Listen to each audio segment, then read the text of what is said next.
Yes, and I'm joined here by UKIP's MP, Douglas Carswell, who's just been telling me that he's waited 20 years for this. So how significant a moment is this? It's hugely significant. The House of Commons, the political establishment, has long been against the idea of leaving the European Union.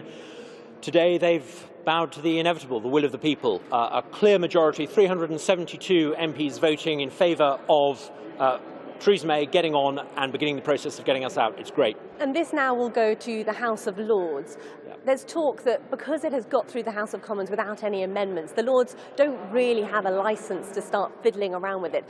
Do you think they might? I think this puts the House of Lords back in their box or their sarcophagus, and it means that they're not really in a position to try to put a spanner in the works. There are obviously many peers in the House of Lords many of them are the sort of former retired diplomats who got us into this Euro mess, who instinctively side with Brussels. But I think they would be on very, very thin ice, given the size of this majority, if they tried to tinker with it.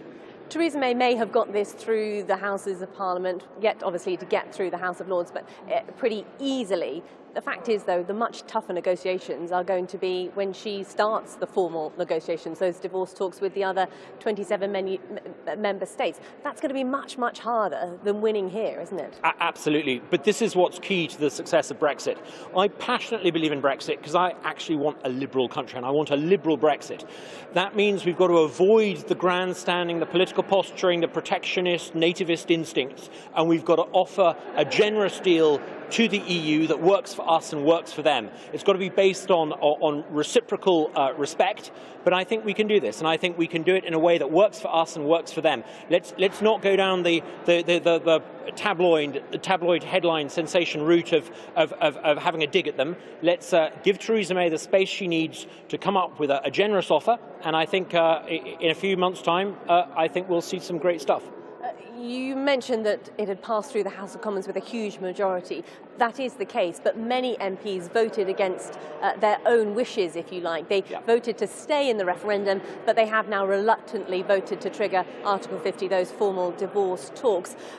Do you think that there is going to be the sort of rebels, if you like? They seem to have fallen into line. Do you think it's deal done and now Theresa May has got a free card to do what she likes? Well, when I was a Conservative and I used to try and persuade the then leadership of the party to adopt a position of leaving the European Union, I was always told that if they did that, it would cause a schism within the party. Well, actually, I look at what's happened to my former party this evening, and actually they seem pretty united, with the exception of Ken Clarke and one or two others. I think actually this has created a Brexit coalition.